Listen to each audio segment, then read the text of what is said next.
Good morning. It is the second day of fall, and I would tell y'all an autumn joke, but I don't think you would fall for it. That was the joke.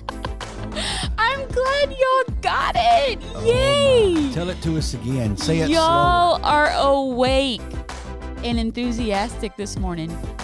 Well, I think that if you didn't get that joke, you wouldn't be awake or very enthusiastic. So. Kayla's here, people.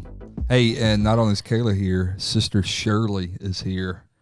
Come on, Alex. Conroe Church's Wherever you hear this intern. right now, we She's need not to our stop intern. and She's our she's graduated. Oh, yeah, she graduated. Oh, yeah, I'm still calling you the intern. She no longer gets gas money and food money.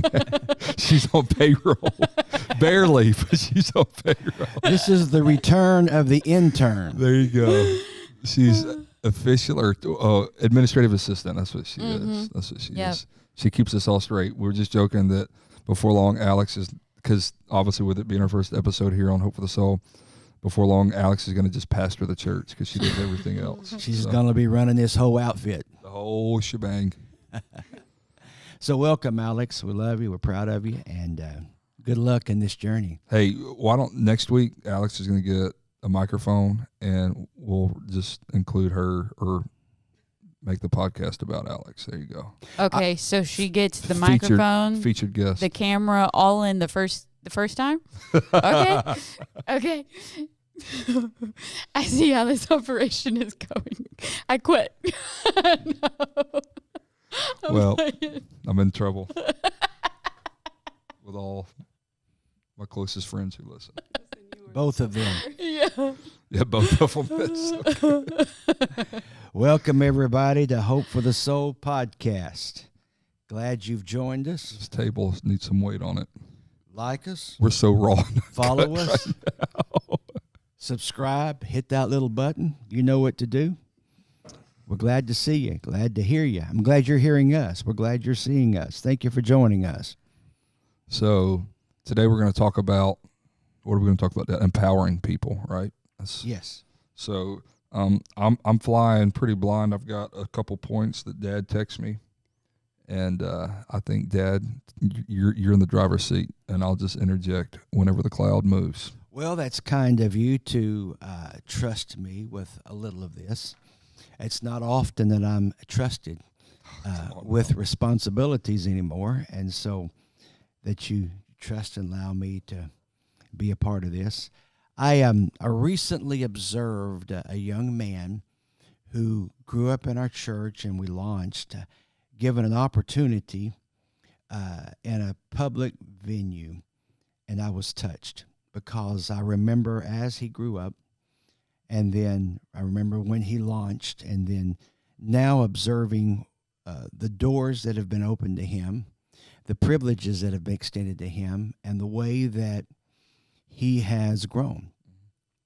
And then that prompted my thoughts that a realism that I've come to accept is that whenever, as a pastor, we help send someone off to, say, a missions trip, or we send them off to a Bible college or something like that, they become very changed. They grow, and when they grow like this, seldom do they ever return home. They never come back to the nest because they grow larger than home. They outgrow home. That's a good thing.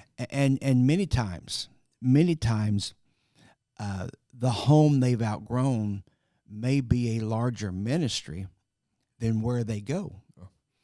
But the reality is that when they outgrow home, because their borders are expanded and God moves them and takes them. And so I've become very resolved to the fact that when we send someone, they seldom ever come home. And I can accept that. It's disappointing. I know one of our board members came to us a few years ago. We had sent someone overseas for, I don't know, a few months, and they didn't come back. and they were disappointed that I know there was an overseas trip. This was a mentoring program somewhere, and they did not come back. The young man didn't come back, and I just had to encourage this good man that we sent him off to outgrow where he was at, and so now he's got to find his way, and God's going to lead him. And so I'm thankful that happens. But with this line of thought this morning, I sat down and jotted a list of traits I think that have to be included in the process of empowering someone to become. And I think that we have to remember that we literally can launch people into greater things than they have themselves, and literally, young people, a young man, a young woman, you can facilitate their dreams, and you can launch them in such a way that they can become greater than you are, the launcher. And I think that's important because it should be like that. Absolutely. I think now we're two generations. I feel that you should go further and higher than I do, because you have my shoulders to stand upon. That's right. Just as I had my father's shoulders to stand upon, and then this generational thing becomes incredible. I think, let me interject here, that the cloud is already moving.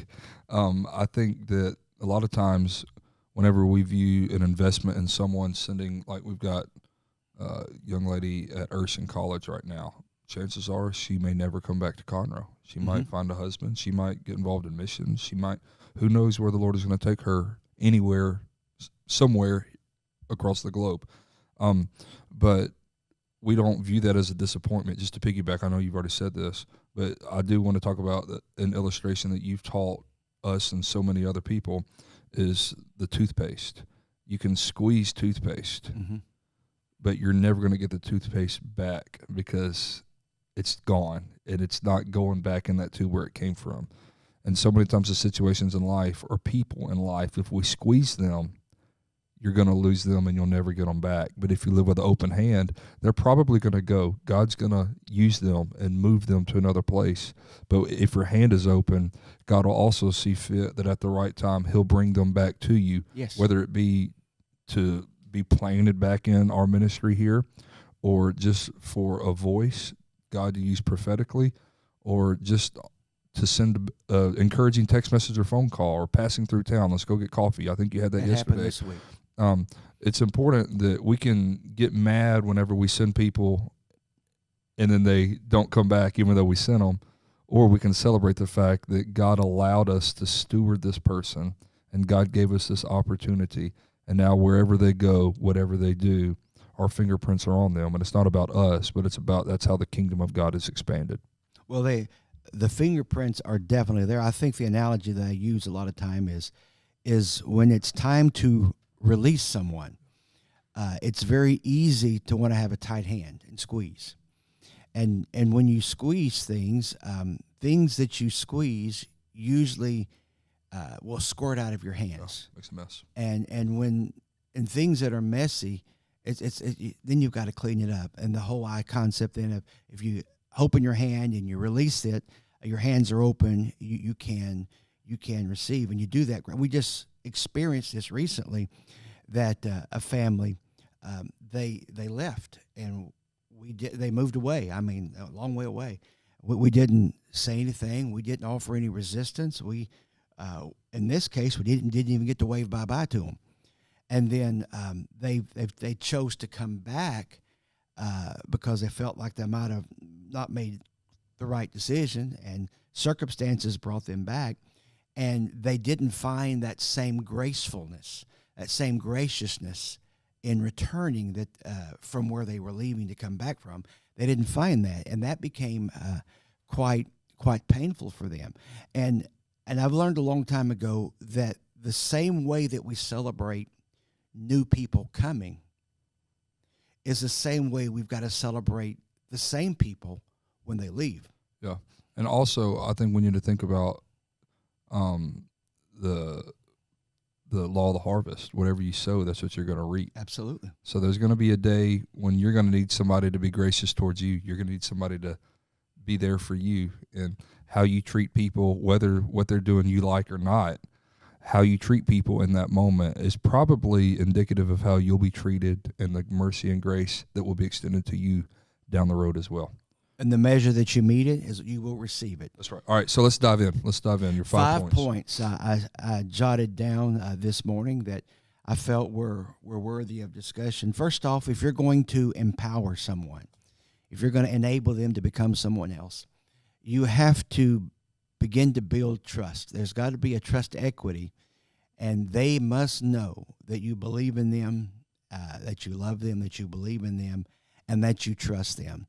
And sometimes building trust is not real easy.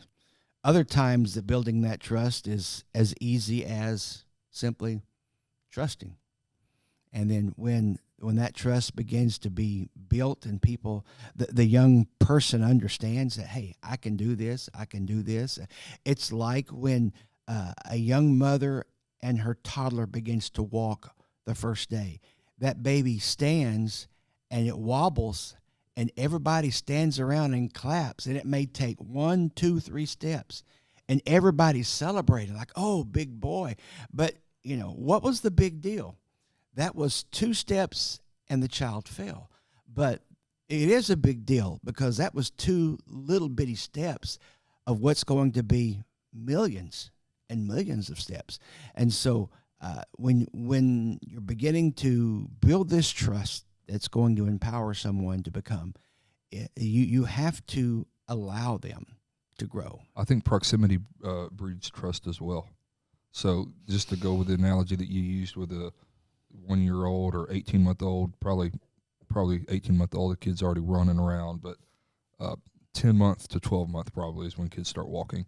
That 1-year-old kid has the trust that his mom or dad is going to be there when he falls down. Otherwise, he wouldn't try it.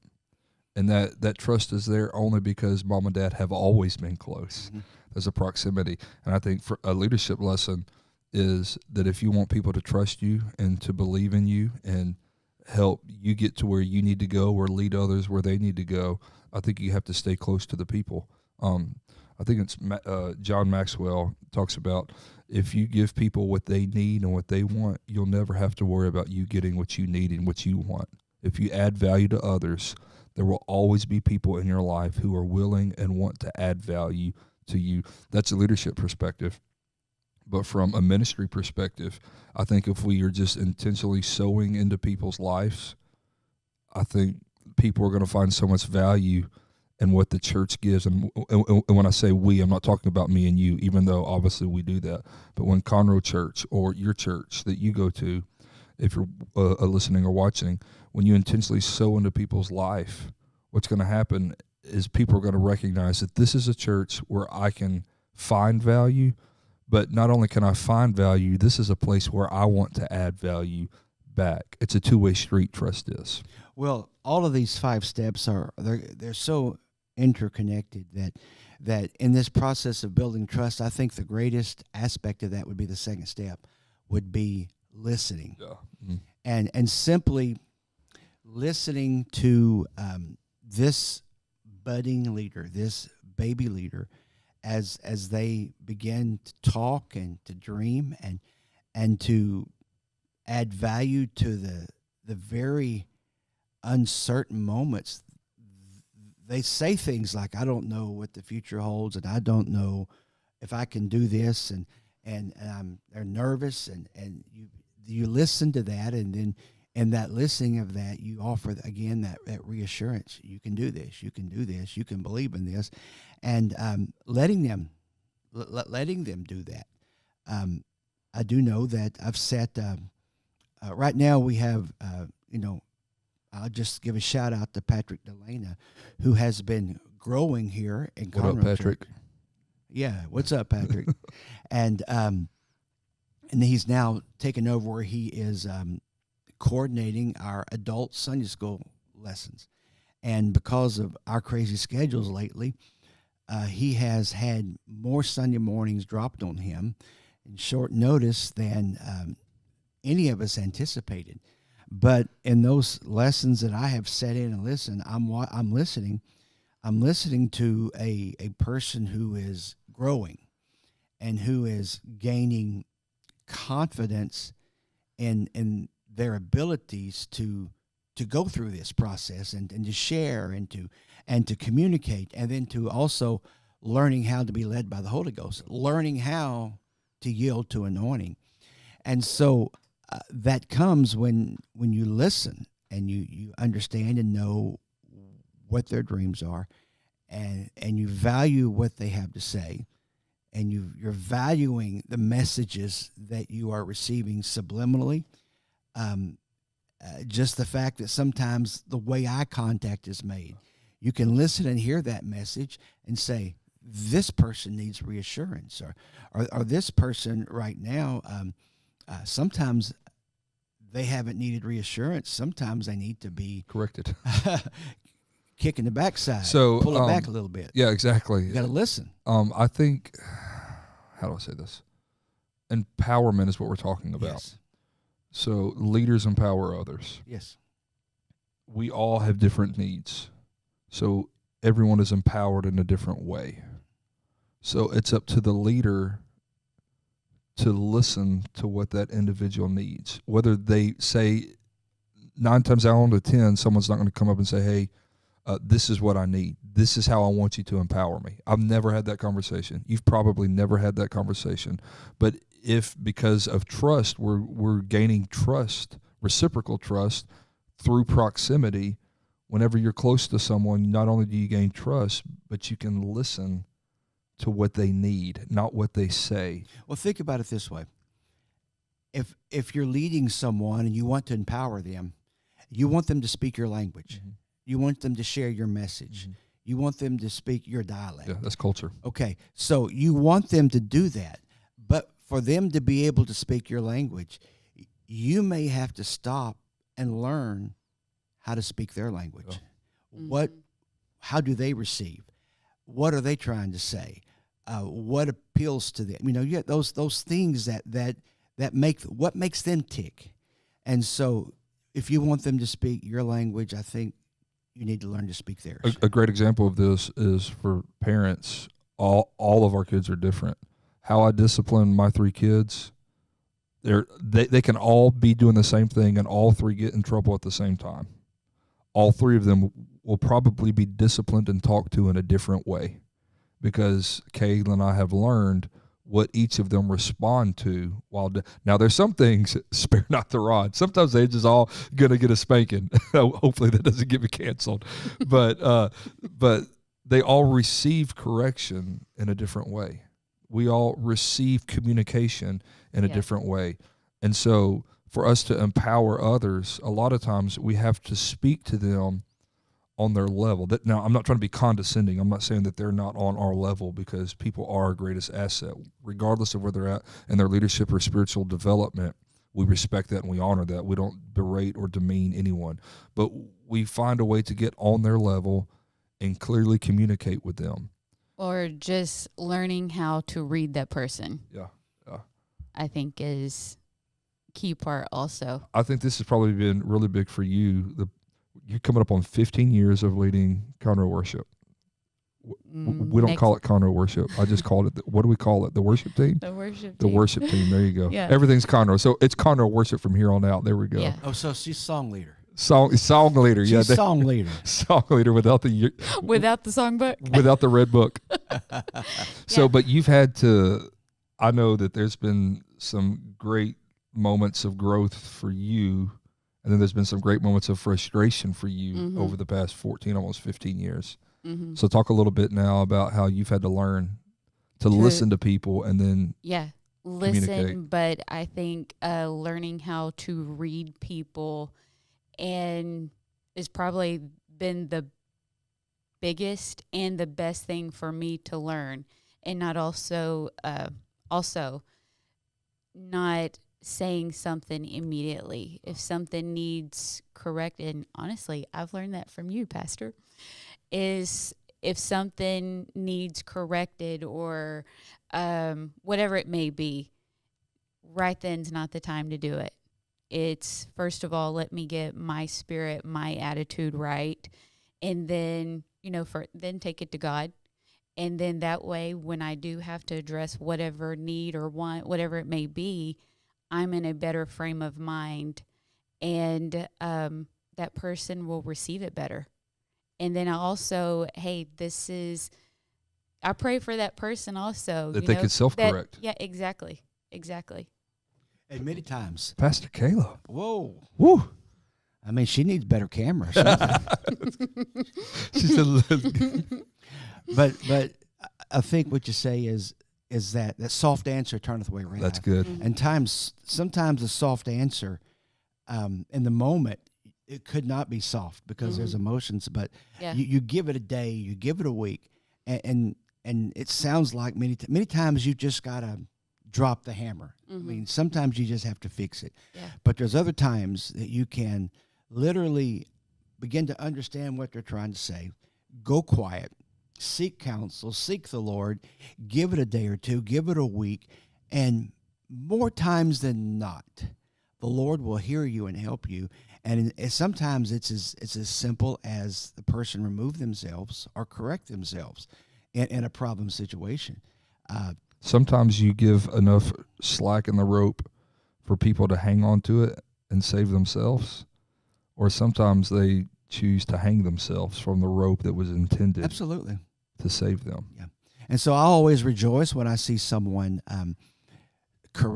self-correct, but also I also have the same type of rejoicing, but it's not something you see when someone that might not be moving as much as they should, when they remove themselves for a moment or for a season, and then they rejoin. That's always positive. And so that's this listening, and that's that second step of learning to communicate with their language. Third thing that interests me today on this is to invest in the people that you're going to launch. And over the years, especially in the years that we had Conroe Christian School, we always were hiring. Every year we were hiring new people. And when we were doing that, many times we would advertise what we were looking for, and we'd post salary and respond what we were going to offer to someone. We kind of post that, and many times, I more than once, I had people say, "How do you afford that? How do you do that?" Because that can get very expensive, assuming the responsibilities for like a whole ministry family.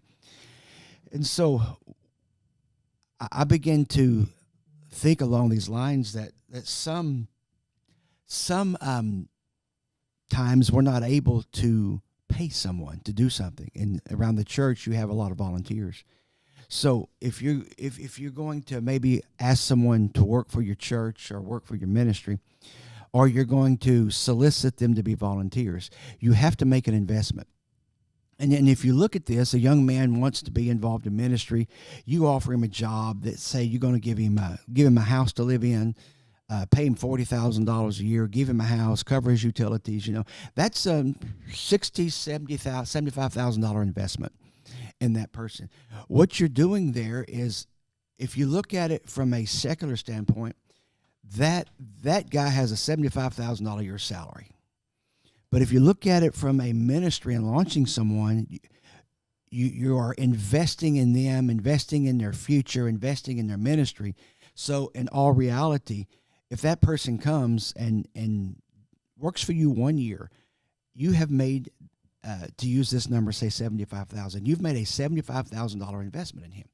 Now, but sometimes and many times, ministries are unable to afford to make a monetary investment. So if they can't make a monetary investment, then there's got to be an investment. If you want and young people are willing to come and be interns. Yeah. And we've got Alex who came and we gave her just a little bit, just cover her gas and feed her when she came around for a year. And what that was young people are willing to invest themselves to grow. Internships. But if that's going to happen, you have to make an investment in these people that you want to launch. And it may not be a monetary investment. It might be that you need to make an investment of yourself, your time, your talents, your experience, your relationship, your friendship. That can greatly build the confidence of a young person. That can greatly, you have to make an investment.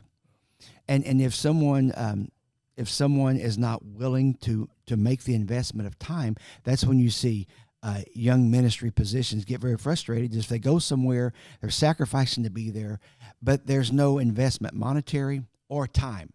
That's when you see frustrations level grow. So when someone's launched into a ministry, if there's not an investment made into them, they will become frustrated and not stay long.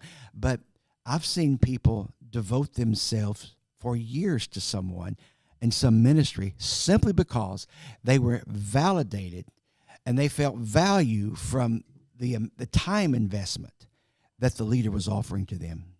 Yeah, I think that goes back to the culture that you create as a leader, because it's not just how we invest, but what's the climate of a church? What's the climate of a home? What's the climate of your business that you lead or your department that you lead at your job? And so many times as leaders, that's why it's important for us to always be investing in other people. Always. Because as new people come, it's not just you and I and our wives who lead Conroe Church. Some of our strongest leaders they're not here full time. No, they're volunteers. They volunteer, but they have the influence and the ability to completely cause chaos or completely cause and bring much unity and momentum. And so the more that we invest in people, the stronger it's going to be. And it's just a seed sown. It's just always doing the right thing. It's always saying the right thing. And that just, I think this list that you have, that is so good. It starts with listening, or it starts with trust and going to listening, and then that leads to investing in others. Number 4. What's number 4? Well, I think that you have to launch someone and trust them to do something. And when you give someone a job, you have to trust them to do it. And this is challenging. I found that the younger the leader is, the more difficult it is to trust someone to do the job. We tend to know how we want something done, and then our tendency is we know exactly how we want it done. The next step is nobody does it for me like I want it done for me, so I'm going to do it myself. And so a good leader, I'm saying that in quotes, is going to do this task and this task and this task, is going to do all these tasks and going to wind up not doing any of them good because they want them to be done exactly and precisely when they've got people standing around saying, please, let me help. Let me do this. Well, a leader has to come to the reality of the self-awareness that I can't do everything good. No. I mean, I may do one task today really good. I may do a different one really good tomorrow, but I have to empower someone to do this. And so by empowering them to do this, they will succeed or they will fail. Mm-hmm. Okay, and we have empowered people over the years to do things, and they flopped. And there's other times that we have empowered someone to do a job, to take on a project, lead something, and they far exceeded our expectations. And you're thinking, go guy, go guy. And both of them, we have to be honest and assess and listen and talk. And then we've got to celebrate both the wins and the losses. That's something that I'm battling with and learning. And I think we talked about this with Dr. Wilson back in June or a couple weeks ago. I guess is when it aired. But this is something that Kayla and I have realized, and we are correcting. I think we're well on the way to correcting this in our leadership. I don't know if it's correction or just growing. It's probably a little bit of both. But I like things pursuing excellence in every area, whether it be the podcast, whether it be Sunday service, whether it be my preaching, whether it be how the parking lot looks. There's things right now that are just irritating me and you, and we've been talking about it. And, you know, there's little bitty details that probably no one else knows about but me and you. And so we can hold all these things and squeeze them or we can say ask other people to get involved and empower them to get involved. And it might not be done how we wanted, and it still might irritate us, but that frees you and I up to do other things. But more importantly, not me and you doing other things. It's allowing these people, that person, to grow and develop and become who God wants them to be. We can put the ceiling so low on people that they won't be able to break through, and the only way for them to grow is to bust out and find somewhere else that will value them and cultivate their growth. They will find value. People will find value. They're going to find value, so we might as well give it to them. And if they're here and they're seeking that affirmation and value from you as their leader, it would behoove you. It would behoove. Good King James behooving there, that you could listen, receive their language, and then allow them. Sometimes you have to allow people to fail. And then we celebrate that failure.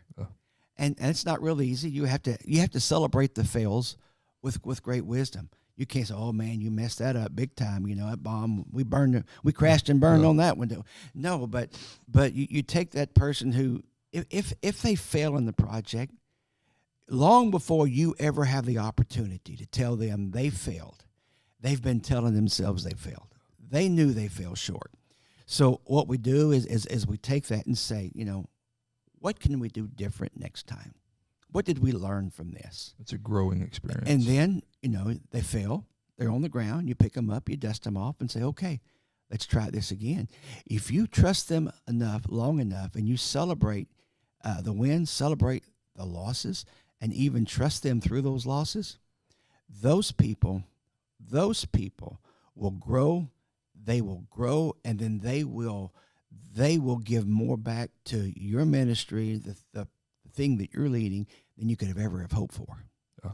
And so I find that that is one of the greatest assets of empowering, is the higher that I, as a leader, elevate people, the higher I am elevated, because those that I've elevated still hold me on their shoulders. A low tide, all the boats are low. A Absolutely. High tide, we all rise at the same level. A rising tide, all boats rise. And so we celebrate those wins and losses.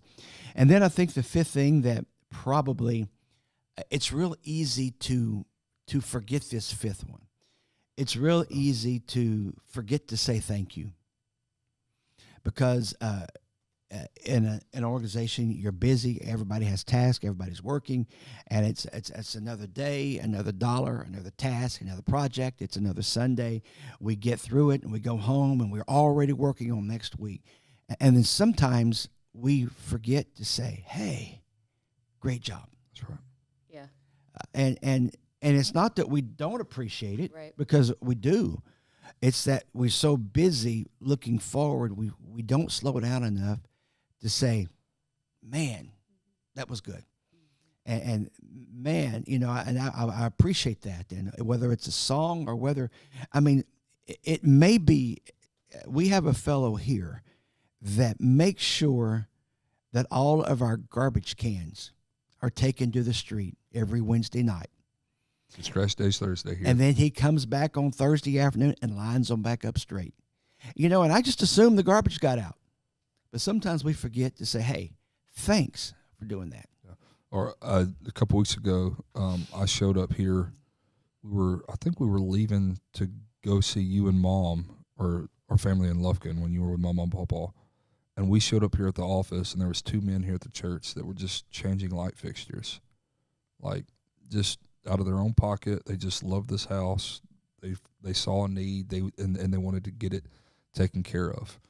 And it was so humbling that someone loves this place enough that they're willing to invest of their own time and energy and get something done that we didn't even realize needed to be done at that time.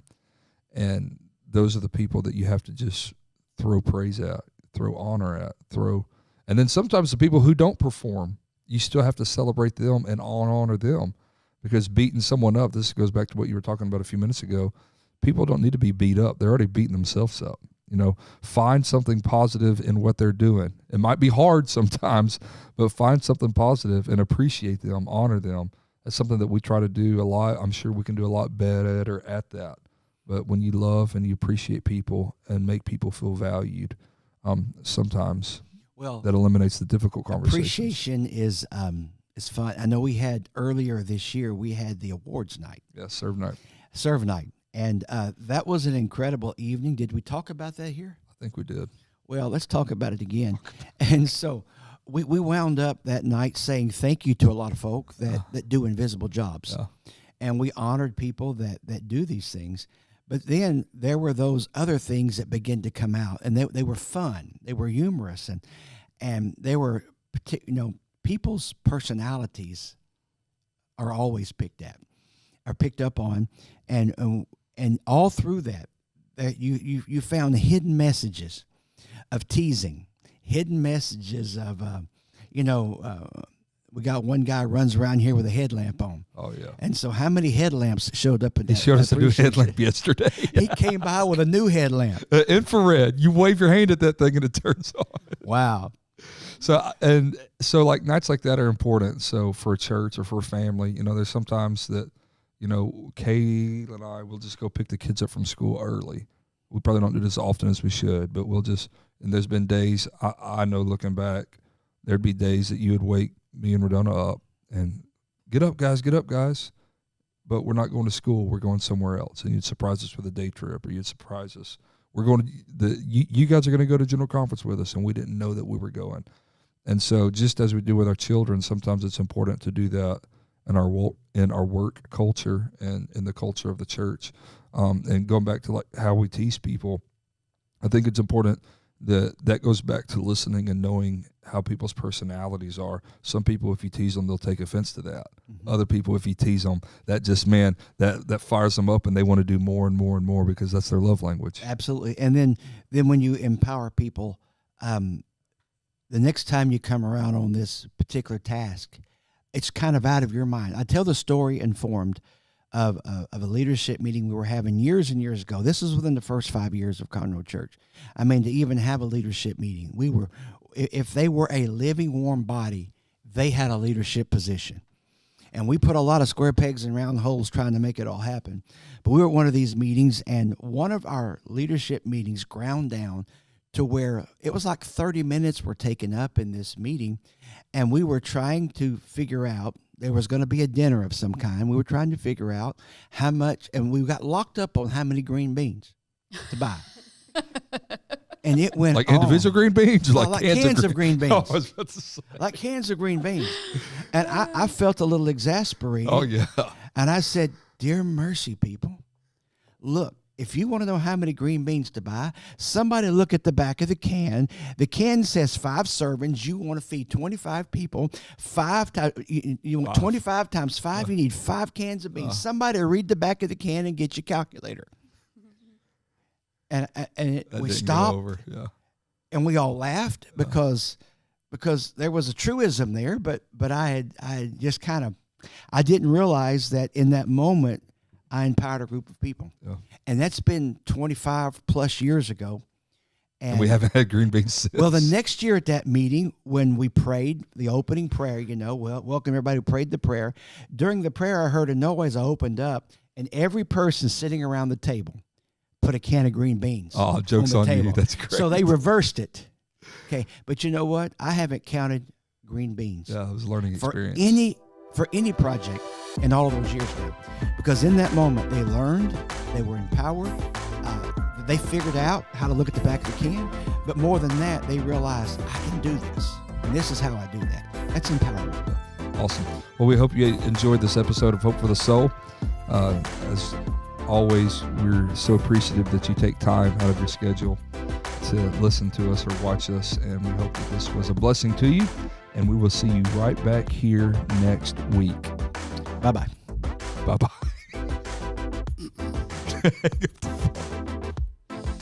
Bye-bye. Bye-bye now.